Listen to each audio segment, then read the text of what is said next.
Hi everyone, welcome back to our channel tutors JE. और कैसे हो सब लोग यार। तो आज यार हम क्या देखने वाले हैं, आज हम देखने वाले हैं ऑर्गन पाइप, जिसके क्वेश्चंस जो हैं आपसे बहुत फ्रीक्वेंटली पूछे जा सकते हैं और बहुत क्वेश्चन है आपके ऑर्गन पाइप्स पर।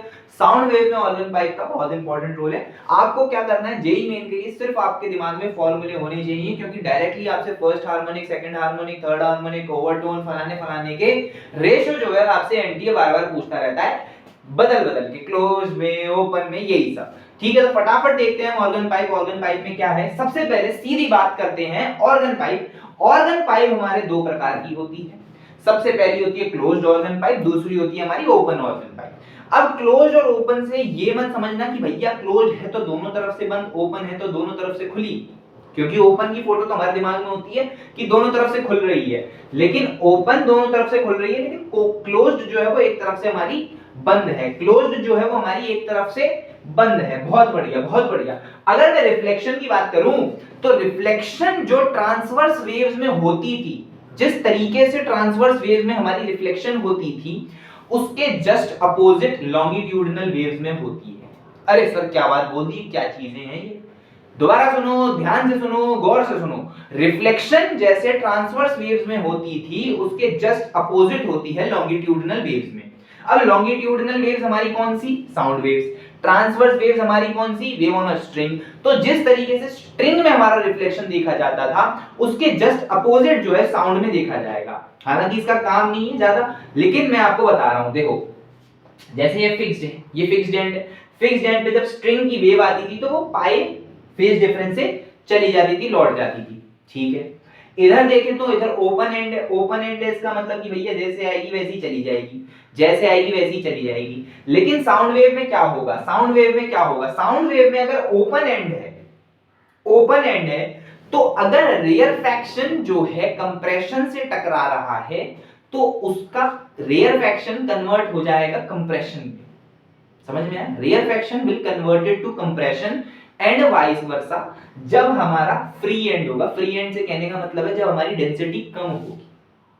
अगर मैं फिक्स्ड एंड की बात करूं, जब डेंसिटी ज्यादा होगी टकराने वाले की, तो यहां पे भैया क्या होगा, यहां पे हमारा चेंज नहीं होगा। अगर रेयर फ्रैक्शन है तो रेयर फ्रैक्शन ही रहेगा, अगर कंप्रेशन है तो कंप्रेशन ही रहेगा। ये आपको और डिटेल में समझ में आएगा लेक्चर में। 10 मिनट में मैं इतना ज्यादा डिटेल में नहीं जाऊंगा, आपको बस फॉर्मूले याद रखने हैं और जो चीज मैं बता रहा हूं वो दिमाग में रखनी है। अच्छा, अब क्लोज्ड की अगर हम बात करें, क्लोज्ड का अगर मैं देखूं तो जो यहां पे पार्टिकल उपस्थित होगा, क्या वो पार्टिकल डिस्प्लेसमेंट शो कर पाएगा। भैया यहां पे जो पार्टिकल है उसने तो डिस्प्लेसमेंट रोक दी, अगर रोक दी तो यहां पे मेरा डिस्प्लेसमेंट का नोड है। आई बात समझ में, यहां पे जो पार्टिकल है उसने डिस्प्लेसमेंट को स्टॉप कर दिया, डिस्प्लेसमेंट रुक गई, डिस्प्लेसमेंट रुक गई तो यहां पे क्या बना, डिस्प्लेसमेंट का नोड, डिस्प्लेसमेंट का नोड बना। अच्छा, फिर आप बोलोगे सर ऐसा इसमें कुछ तो है नहीं, इसमें रोक के दिखाओ मुझको, इसमें तो सब कुछ सेम है। इसमें क्या होता है, जैसे ही हम साउंड भेजते हैं ट्यूनिंग फॉर्क की मदद से, तो यहाँ पे compression rare fraction, compression rare fraction बनते हैं, तो इंटरनली हमारा प्रेशर जो होता है उसमें चेंज देखा जाता है। जब मैं इधर से इधर इंटरैक्ट करता हूं तो मेरी प्रेशर में जो है चेंज देखा जाता है। इसकी वजह से हमारा डिस्प्लेसमेंट का नोड यहां भी बनता है, डिस्प्लेसमेंट का नोड हमारा यहां भी बनता है due to change in pressure, due to change in pressure. अच्छा चलिए, ये देख लिया। अब आते हैं, बात करते हैं क्लोज्ड ऑर्गन पाइप की। जो इसके फॉर्मूले हैं वो आपको फटाफट समझ में आ जाएंगे।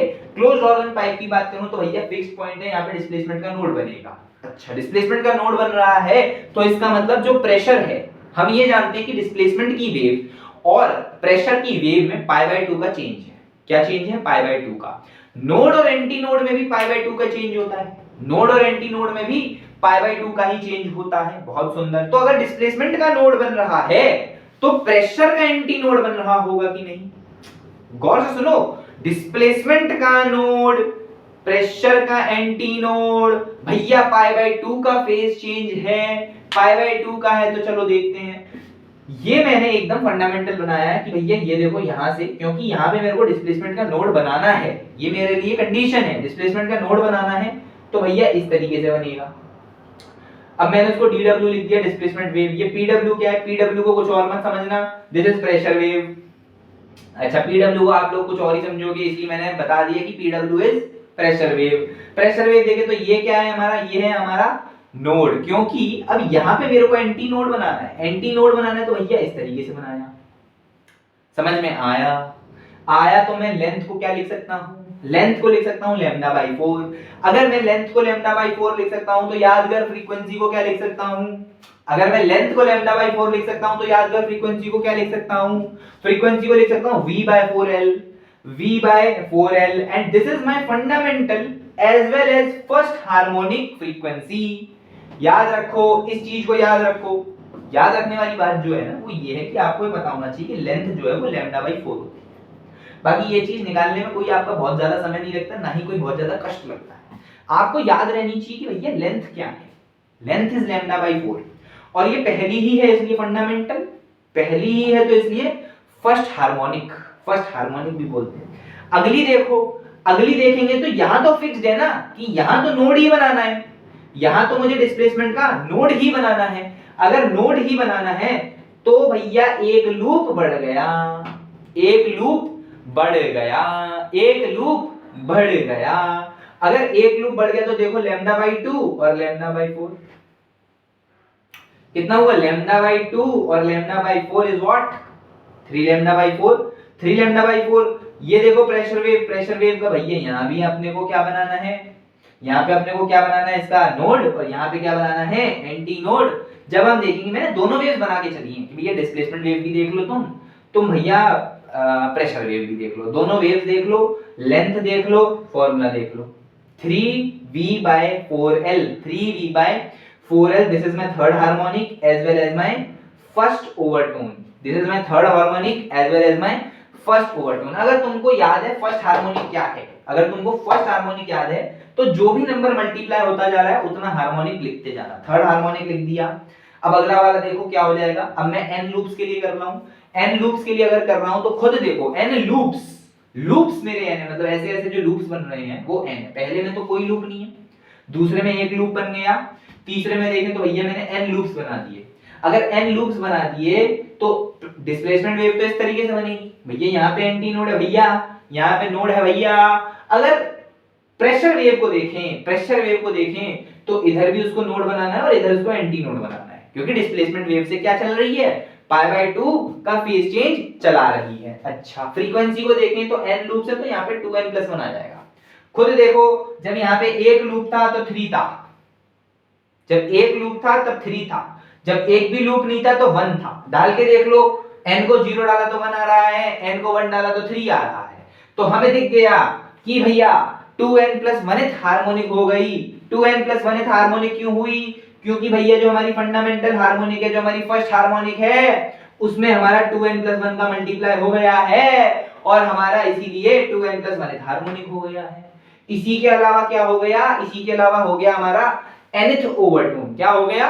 nth overtone, nth overtone, nth overtone. चलिए, बहुत सुंदर।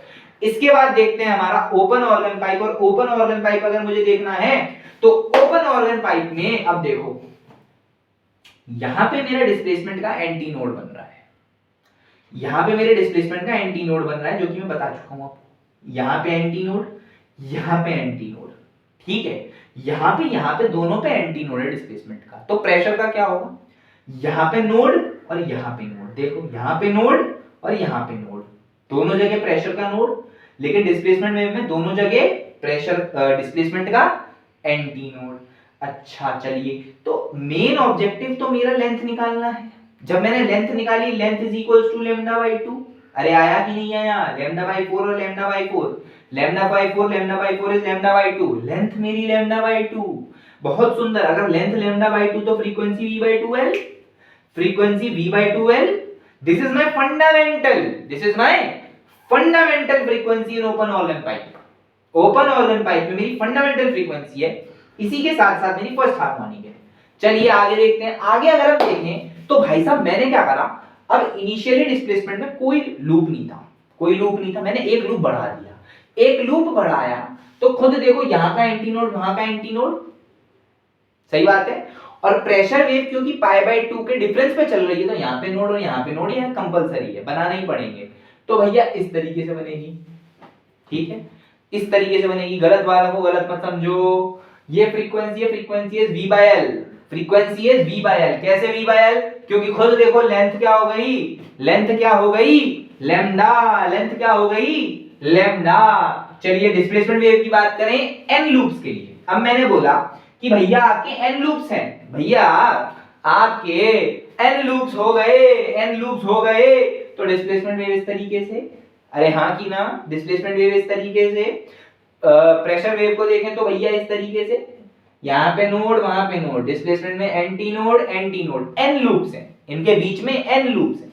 इनिशियली एक भी नहीं था, सेकंड केस में एक लूप बनाया, थर्ड केस में n लूप्स बनाए, n नंबर ऑफ लूप्स। अच्छा देखें तो लेंथ क्या हो गई, n लैम्डा बाई 2, लेंथ क्या हो गई, n लैम्डा बाई 2। अगर लेंथ n लैम्डा बाई 2 तो क्या frequency n v by 2l, frequency n v by 2l। तो याद करो हमारी फंडामेंटल v बाई 2l थी, अब फंडामेंटल में n का मल्टीप्लाई तो nth हार्मोनिक, फंडामेंटल में n का मल्टीप्लाई तो nth हार्मोनिक, उसके बाद ये क्या है n minus वनथ overtone, n minus वनथ overtone, n minus वनथ overtone. तो यार इतना ही मेरे को बताना था ऑर्गन पाइप में। आपको सबसे इंपॉर्टेंटली जो है अगर ऑर्गन पाइप का सवाल आया तो वो यही आएगा कि आप फ्रीक्वेंसी का रेशियो बता दो, फ्रीक्वेंसी बता दो, ये बता दो, वो बता दो। ये 4-5 फॉर्मूले आपके दिमाग में हैं, आप ऑर्गन पाइप का कोई सा भी सवाल ले लो बन ही जाएगा, ठीक है। डिटेल में और इसके क्या क्या है, क्यों हो रहा है, कैसे हो रहा है, वो हम लेक्चर में देखेंगे, क्योंकि 10 मिनट में वो रिक्वायरमेंट भी नहीं है, अभी आपकी रिक्वायरमेंट भी नहीं है और हो भी नहीं सकता।